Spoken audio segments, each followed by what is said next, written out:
A disturbing twist in the story of an officer-involved shooting in Espanola. Yeah, investigators now say the teenage boy police shot and killed last weekend called 911 to get officers out to him, and we know he'd made similar 911 calls before. Surveillance video from a smoke shop in Espanola shows police in the area where an officer shot and killed Victor Villalpando Sunday morning. This young man was just 16 years old. An Espanola officer fired the deadly shot. Now state police are investigating. They say Villalpando called 911, tipping police off about a suspicious person, then gave a description of the clothes he was wearing, saying this suspicious person was armed. 911 Espanola, what is your emergency? Yes, I'm over here at 1111, and there's some crazy kid out here, and I don't know what he's doing, but it looks like he has a gun in his hand.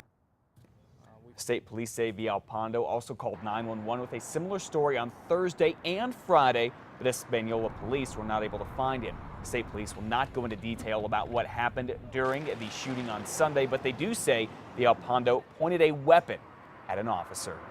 And back here in Albuquerque, the investigation into the police shooting and killing a homeless man in the foothills from back in March is still going on this morning. Yeah, the current focus is why there was no video from the officer who first shot at James Boyd.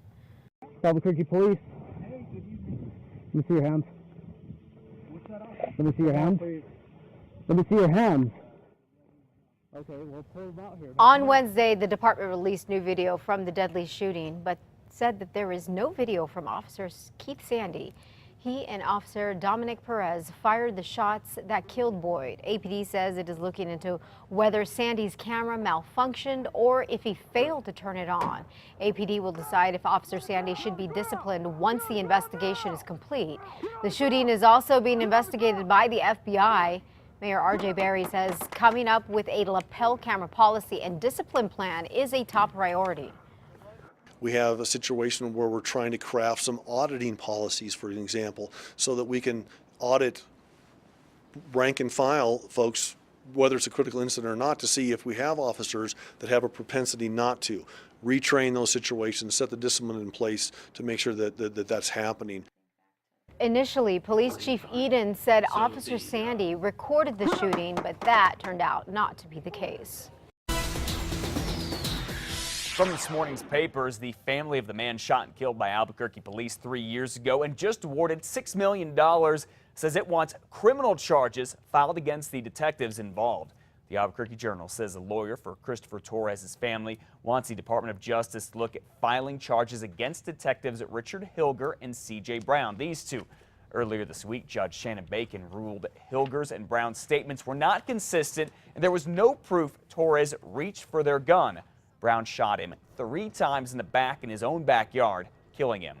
Judge Bacon awarded Torres' family $6 million, but a state law caps that at $400,000. It's probably going to go to federal court now. The DOJ criticized this case in its scathing report on APD, but has not said if it'll look at filing criminal charges against the 2 detectives. And now, rising out of all of this, Albuquerque has a new program aimed at restoring trust between the police department and the community. The city is asking you to send in your concerns about APD and ways to fix the problems with the department. The city will gather all the comments and have a big meeting with folks to negotiate a community agreement action plan. A similar idea, we were told, worked in Cincinnati when it had a big DOJ investigation. City Council is set to make all this official on Monday. Another APD shooting case. Medical investigators have determined the man who shot an APD dog in March shot and killed himself. The OMI report says 56-year-old Dale Lucian shot himself in the chest. Officers responding to a call about a suspected thief inside an industrial park in far Northeast Heights area. When they arrived, they sent K9 Rico to search for the suspect. Cops say the suspect opened fire, hitting Rico 3 times. Police then found Lucian, the suspect, dead. Rico survived and is recovering. No other officers were hurt. A woman who was once accused of killing her husband in Albuquerque will face murder charges again for his death. This would be the 3rd time for Amy Herrera. In 2012, the first-degree murder charge was dismissed. Herrera claimed her husband, 37-year-old Mark, an Air Force major, made her shoot him during a house party. He died of a single gunshot wound to the head. She was then later indicted on second-degree murder. But earlier this year, the state Supreme Court squash that second indictment. Well, just yesterday, an opinion was issued in court. The court basically wrote that the prosecuting attorney violated statutes during the grand jury proceedings. And now Herrera is again charged with first-degree murder. This time, District Attorney Carrie Brandenburg says there will be a hearing for a judge to decide if there is enough evidence to take the case to trial. This is a surefire way of getting what we need to get done and doing it in the open. Herrera's preliminary hearing is scheduled for August 18th. Coming up on 507, APS and the NAACP met face-to-face yesterday about the Sandia High School athletic director accused of trying to frame the head basketball coach. AD Tom Knobber is accused of planting a pot pipe in Coach Alvin Broussard's office. APS removed Knobber as Sandia's AD, but placed him on the district's high priority list to be hired at another school. The NAACP questioned why Knobber wasn't fired, accusing the district of giving him special treatment because he is white. Superintendent Winston Brooks responded, saying the normal process was followed and Knobber was placed on the priority hiring list to follow an agreement with the teachers union. Lake Bernalillo County Sheriff's deputy who was badly hurt in the line of duty will be getting some more help from her community this weekend. Back in October, you remember Deputy Robin Hopkins was shot in the leg by a man who went on a shooting spree all through the North Valley.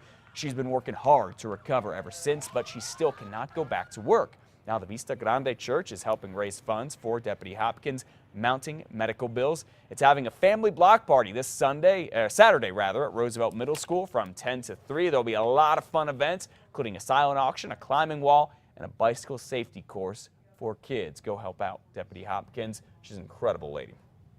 Science Camp is being offered to 7th and 8th graders in the Albuquerque Public School District this summer. The week-long science camps are being held at 3 locations. The times for these are 8 to 2 every day.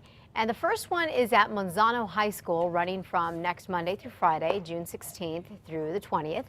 The following is at Atrisco Heritage Academy from June 23rd to June 27th. And the final one is at El Dorado High School from July 14th to July 18th.